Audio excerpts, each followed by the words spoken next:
Hey y'all, I'm Teraj. And I'm Barry. And together we're making it with Pride in Miami Beach. We took a trip down in Miami for its Pride celebrations, and we can say that you can find acceptance and inclusiveness at every stop. From Wynwood to the water, we're making it with Pride in Miami. I remember back in the day around like 2010, 2011, I had my first experience in Miami Beach Pride, and to actually get that sense of camaraderie and community in a place that I grew up where I kind of didn't feel that necessarily growing up, it was something that really touched my heart. So it was a huge career goal of mine to one day perform in Miami Beach Pride, and to be honored as Saturday night's headliner was beyond my imagination. And beyond all of my previous performances, this one was absolutely the most meaningful, and it presented a huge opportunity to give back to the community that I grew up in. And this is also Barry's first time experiencing Miami Beach Pride, so I wanted to show him how we do it in the 305. I grew up in the Liberty City area of Miami, and I was always involved in creative arts. I worked so hard to overcome so many obstacles in Miami, and I told myself that I wanted to focus on attaining a certain level of success that will allow me to contribute to and uplift my community back at home.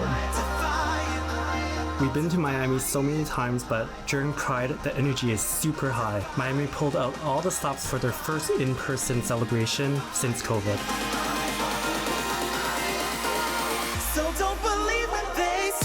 I remember the first day that we arrived. We quickly made it back to the hotel, dropped off our bags, and barely settled in because I wanted to run to the stage area on the beach where I'd be performing, and the approach, seeing them constructing the stage, that's when it all kicked in and made everything real.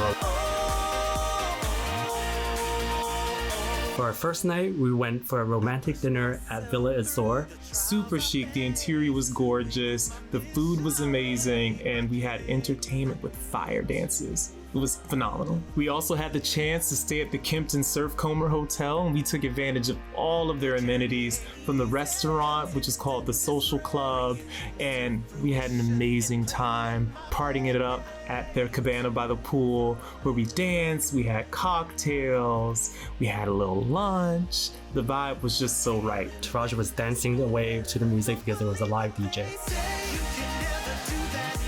We had the chance to check out the Legends Ball, which was Miami Beach Pride's first ever annual Legends Ball. This was a full-on extravaganza with a panel of legendary judges, including my friend Poses Jason Rodriguez. The event honored the House of Lords, which is the only house to actually have originated in Florida. It was an epic event celebrating the ballroom community and masters of the craft of Vogue.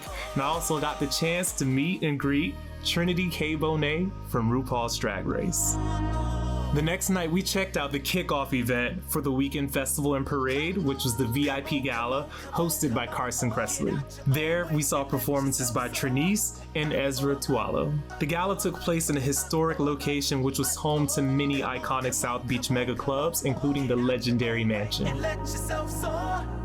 We had the amazing honor of having a private event hosted by the Kayak Miami Beach Hotel with a rooftop event at their location called Layla. There we had family and close friends who were in attendance, and complimentary drinks and hors d'oeuvres were served, including a Pride Night specialty cocktail.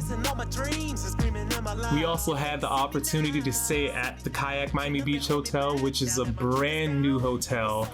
It's kind of off the beaten path in the area that's super close to all the action. The room was super sleek, and we had our own living room and a separate bedroom. The living room was big enough so that Teraj was able to practice his dance moves before the performance. My girl Trinice. It was such an amazing honor to meet her at the VIP Gala. When I had the opportunity to chat with her again the following day right after her performance, she dropped so many gems. She really puts her money where her mouth is in terms of supporting us by performing at various prides and events and all of that. So I absolutely love and adore her. With everything that I am, I might change a little bit here and there, but you understand the core of me. If that's not what you're getting, bye.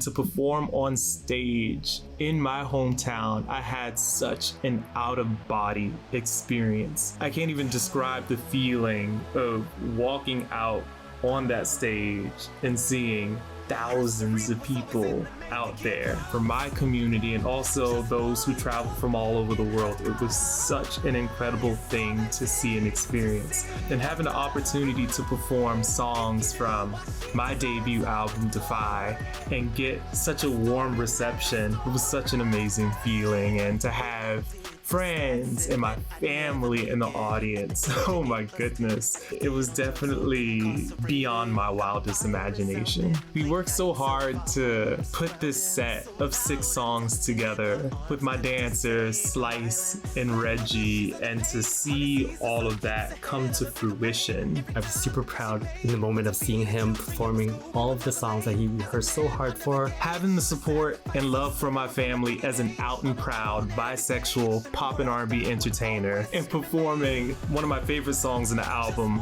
Herstory, live in front of them, a song that I wrote in honor of the resilient women in my family for the first time ever, absolutely meant the world to me. Words can't describe the feeling of finally being able to show them who I've become and what I've been building over the years, doing what I love most and ultimately making them proud. Nah, not that. Herstory. The Miami Beach Pride Parade on Sunday was such a special moment for me because I remember a time growing up where I didn't have LGBTQ plus role models or mentors to come to this event where we as people, the LGBTQ plus community, were celebrated. It was incredible. And we had so much fun on a float hosted by the Greater Miami Convention and Visitors Bureau.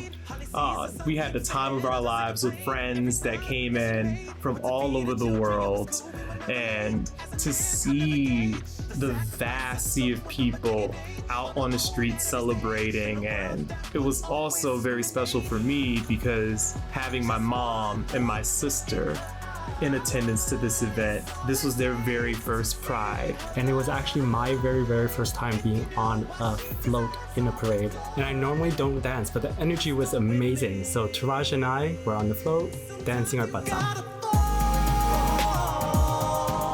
The experience in Miami Beach Pride was so special, especially in the year 2021. After so much adversity, I felt like this particular festival could not have come at a better time. It was such an amazing experience through and through, 10 days packed full of so many epic events, and just to be a part of it, it was such a huge honor. One of the most incredible things to experience at the end of the day was being amongst people from so many different walks of life, celebrating each other and really honing in on the message that love is love. Pride celebrations in the 305 are where it's at, and it's so special, and we're so happy to have been a part of it. We can't wait to show you where else we go in our Making It with Pride series, so until then, see you next time.